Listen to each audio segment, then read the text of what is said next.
البدع والأهواء، أهل البدع العقائدية وأهل البدع السياسية. نقول بيننا وبينكم السلف، بيننا وبينكم الكتب، كان فيقول البدع بيننا وبينكم. الحمد لله رب العالمين والعاقبة للمتقين ولا عدوان إلا على الظالمين. أشهد أن لا إله إلا الله وحده لا شريك له وأشهد أن محمدا عبده ورسوله صلى الله عليه وعلى آله وأصحابه ومن تبعهم بإحسان إلى يوم الدين. Amma ba'd. Setelah kita murajaah pembahasan kemarin, kita masuk pada poin yang ke-307. Qala al-mu'allif hafizahullah ta'ala, ma huwa as-sur? Apa itu as-sur? Yang Allah Subhanahu wa ta'ala sebutkan pada beberapa ayat dan juga Nabi sallallahu alaihi wasallam sebutkan. Apa yang dimaksud dengan sur? Yaitu sangkakala yang ketika ditiup kelak di hari kiamat, maka akan menjadikan dengan sebab tiupan tersebut semua apa yang di jagat raya ini hancur dengan izin Allah Subhanahu wa ta'ala tentunya. Nah, as-sur ini apa? Wal jawab huwa qarnun yunfakhu fihi. As-sur itu adalah tanduk yang ditiup. Dan qarnun yunfakhu fihi, itu suatu tanduk yang ditiup, tapi wallahu ta'ala a'lam bagaimana besarnya tanduk tersebut. Dan yang demikian ini murni kembalinya kepada berita dari Nabi sallallahu alaihi wasallam dalam nas-nas baik Al-Quran maupun As-Sunnah. Karena perkara ghaib tidak boleh kita menetapkan kecuali dengan dalil naqli. Wa dalil hadits Abdullah bin Amr radhiyallahu anhuma qala a'rabiyyun ya Rasulullah mas-sur? Qala qarnun yunfakhu fihi. Dan dalilnya adalah hadis Abdullah bin Amr radhiyallahu anhuma. Beliau mengatakan seorang Arabi bertanya kepada Rasul sallallahu alaihi wasallam, "Wahai Rasulullah, apa itu sur?" Qala, maka Nabi menjawab, "Qarnun yunfakhu fi," yaitu suatu tanduk yang ditiup. Hadis rawahu Tirmidzi wa huwa fi sahihah wa fi sahihil musnad. Berarti sepakat dua imam ahli hadis abad ini tentang keabsahan hadis tersebut.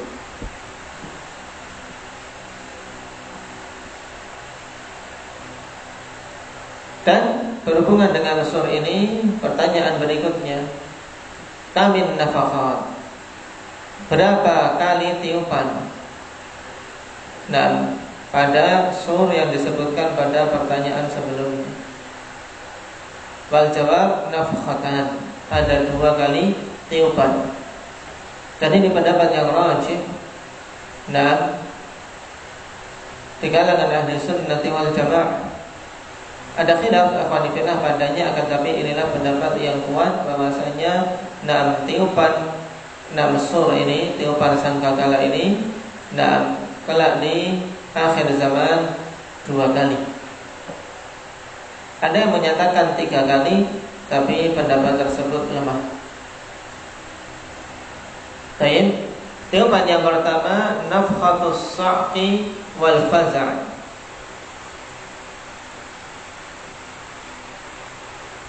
Yang pertama adalah tiupan yang menjadikan semua makhluk-makhluk ikhwanifillah mati. Wal faza', dan menjadikan mereka kebingungan, kaget, yaitu kaget kemudian mati.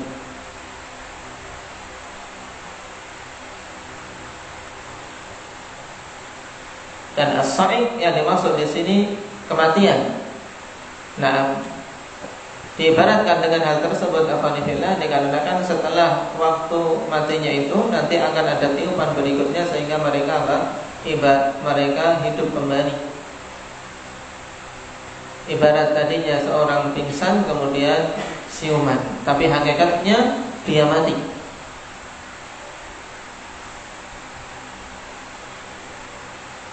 Wa dalilu qaulullah ta'ala wa nufikha fis sur fasa'iqa man fis samawati wa man fil ard illa man syaa Allah thumma nufikha fihi ukhra fa idza hum qiyamun yanzurun.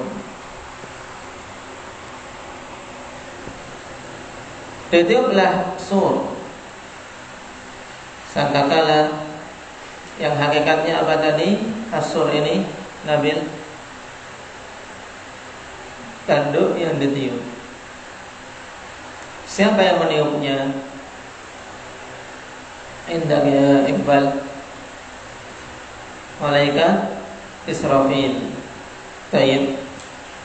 Apa dalil tentang tetapnya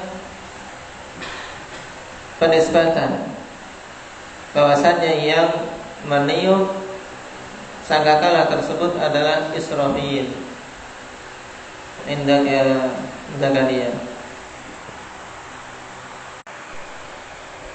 Dalil tentang tetapnya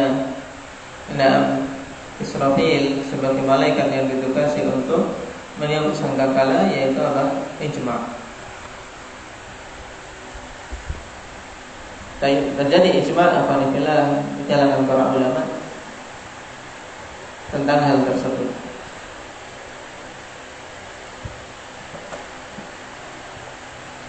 Nah, Allah Subhanahu wa taala katakan wa nufikha fis-sur, dan ditiuplah sangkakala itu.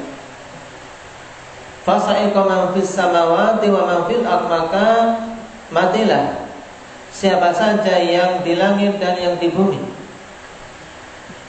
Illa man syaa Allah, kecuali mereka-mereka yang Allah Subhanahu wa taala kehendaki untuk tidak mati dengan sebab itu.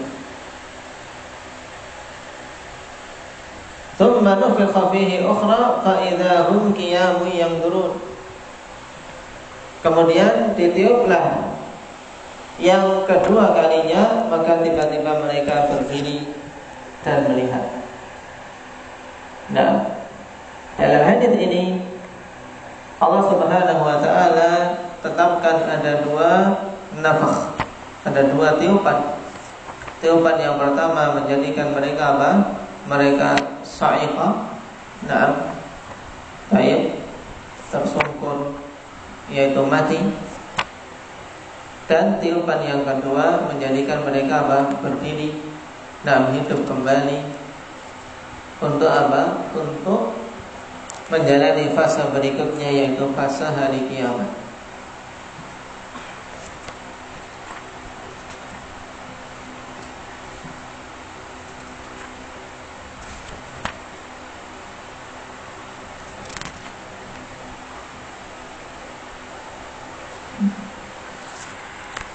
Imam As-Sa'di rahimahullah ta'ala berhubungan dengan ayat ini mengatakan wa nufikha fis-sur wa huwa qarnun 'azimun la ya'lamu 'azamatahu illa khaliquhu wa man ittala'a Allah 'ala 'ilmihi min khalqihi. Dan yaitu suatu tanduk yang besar yang tidak mengetahui keagungannya dan kebesarannya kecuali Zat yang telah menciptakannya. Baik. Wa yanfukhu bihi Israfil alaihi salam, ahadul malaikatil muqarrabin wa ahadu hamalatil 'arsyir rahman. Dan yang meniupnya adalah Israfil, salah satu dari malaikat yang dekat dengan Allah, dan salah satu pemikul arsy. Ini diantara keutamaan Israfil. Fasaiqa, maka Ketika mendengar tiupan yang pertama ini, sa'iqa ay husya au mata ala ikhtilafil qaulain. Yang mengatakan husya yaitu pingsan, ada yang mengatakan mati. Dan yang rajih bahwasanya tiupan itu menjadikan mereka mati, bukan sekedar pingsan. Dan dinamakan atau ada makna pingsan padanya dikarenakan kematian itu kemudian tiupan berikutnya mereka berdiri kembali. Seakan-akan seperti orang pingsan, tapi pada hakikatnya mati. Tayyib.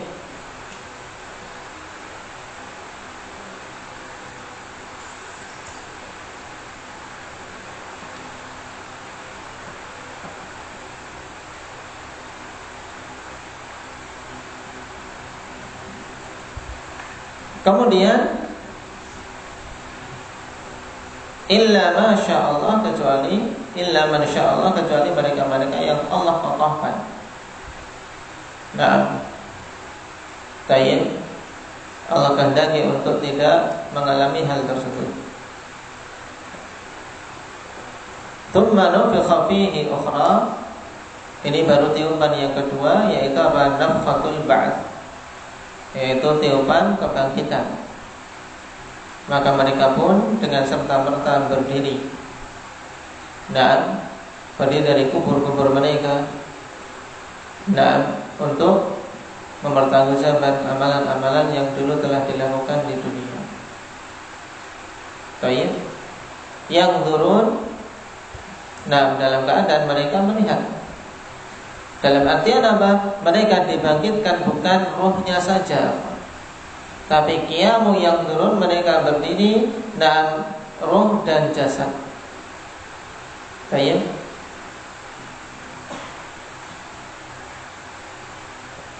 Tidak sebagaimana diyakini oleh sebagian kaum yang mereka tersesat dalam masalah ini, bahwasanya yang ada adalah apa? Adalah hukuman dan nikmat pada roh saja.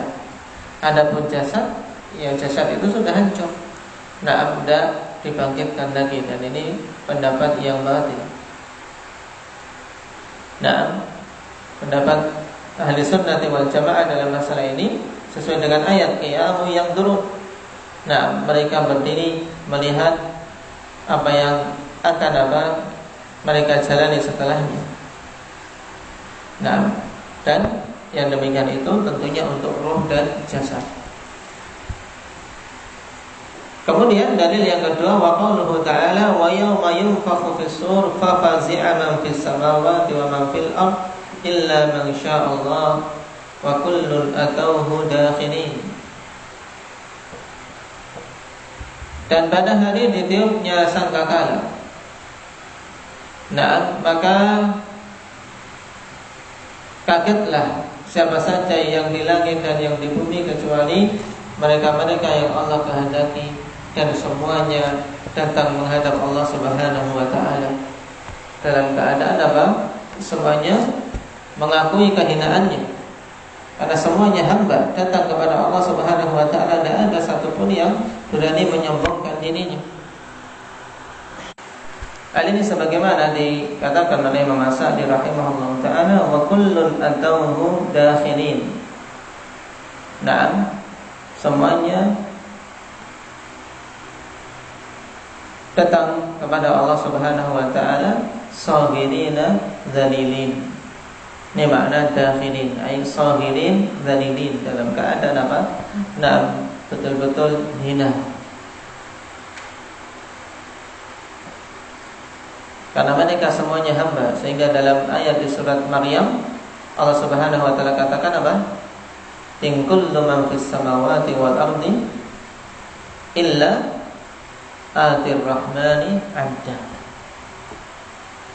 Kullu man fis samawati wal ard, semuanya yang datang, semua yang ada di langit dan bumi, ya tidaklah mereka datang kepada Allah menghadapnya kecuali apa? Menghadap Allah dalam keadaan sebagai hamba. Semuanya ngaku dia itu hamba. Adapun di dunia ikhwanillah, banyak mereka-mereka yang menganggap dirinya bukan hamba Allah Subhanahu wa taala, tapi di hari kiamat kala semuanya datang dalam keadaan hina, datang dalam keadaan sebagai hamba Allah Subhanahu wa ta'ala.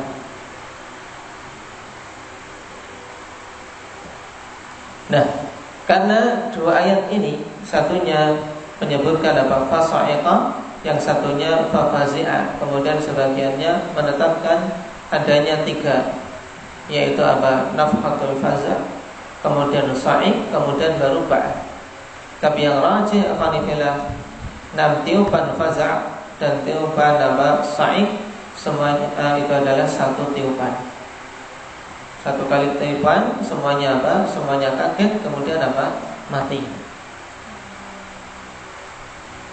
Qala wa hadithu Abi Hurairah radhiyallahu anhu qala Rasulullah sallallahu alaihi wasallam ma baina an-nafkhataini arba'un. Qala arba'una yawman qala abaitu. Qala arba'una shahran qala abaitu. Qala arba'una sanah qala abaitu. Dan dalil yang menunjukkan bahwasanya tiupan itu dua juga apa? Perkataan Nabi sallallahu alaihi wasallam dalam hadis Abi Hurairah. Rasul sallallahu alaihi wasallam mengatakan antara dua tiupan tersebut jaraknya 40. Jadi antara tiupan yang pertama dan tiupan yang kedua itu jaraknya 40. Kemudian perawi bertanya, 40 hari? Maka Abu Hurairah mengatakan, apa itu? Aku enggan untuk menjawabnya. Ditanya lagi, 40 bulan? Qala apa itu? Aku enggan. Qala arba'una sanah? Qala apa itu? Menunjukkan bahwasanya 40 ini wallahu ta'ala alam. 40 apa? Nah, apakah 40 hari ataukah 40 pekan, 40 bulan ataukah 40 tahun? Wallahu ta'ala alam. Cuma syahid dari hadis ini afanillah, nah bahwasanya Rasul mengatakan ma bainan nafkhatain. Kalau seandainya di sana ada nafkhah yang lain, ada tiupan yang lain yang ketiga, maka tentunya tidak akan dikatakan oleh Rasul sallallahu alaihi wasallam cuma dua saja. Baik.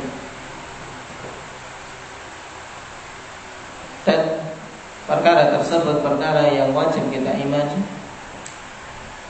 Dan sebagai bentuk kebenaran iman kita, ya berusaha untuk mempersiapkan sebaik mungkin pada waktu-waktu yang ada ini.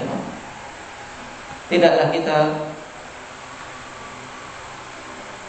mencari ma'isyah, kemudian juga berusaha menguatkan tubuh kita dengan makan dan minum, kecuali untuk memperkuat agar kita bisa beribadah dengan sebaik-baiknya.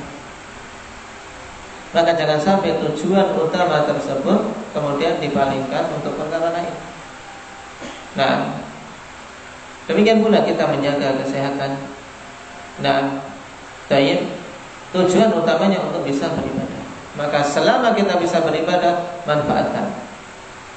Nah, jangan sampai sebaliknya meninggalkan peribadatan kepada Allah Subhanahu wa ta'ala dalam kondisi dia sehat dengan apa? Dengan alasan khawatir sakit. Nah, Allah katakan fa'budhu wa tawakkal alaih. Beribadahlah kepada Allah dan tawakallah kepada-Nya. Karena yang memerintahkan kita untuk beribadah, Dia juga akhwanillah yang menanggung urusan kita. Yang menanggung urusan kita. Maka wajib atas kita untuk husnudzan billah. Selama seorang menunaikan peribadatan kepada Allah, maka Allah Subhanahu wa ta'ala tidak akan meninggalkannya. Kalau toh Allah Subhanahu wa ta'ala tetapkan untuk dia mati, maka yakin dia mati di atas kebaikan. Karena sebaik-baik kematian di atas jalan ibadah. Allah Subhanahu wa ta'ala katakan, "Nah, wa'bud rabbaka hatta ya'tiyakal yaqin." Beribadahlah kepada Rabbmu sampai datang kematian. Itu intinya. Nah, nasallallahu azza wa jalla an yuwaffiqana lima yuhibbu wa yarda. Walhamdulillah.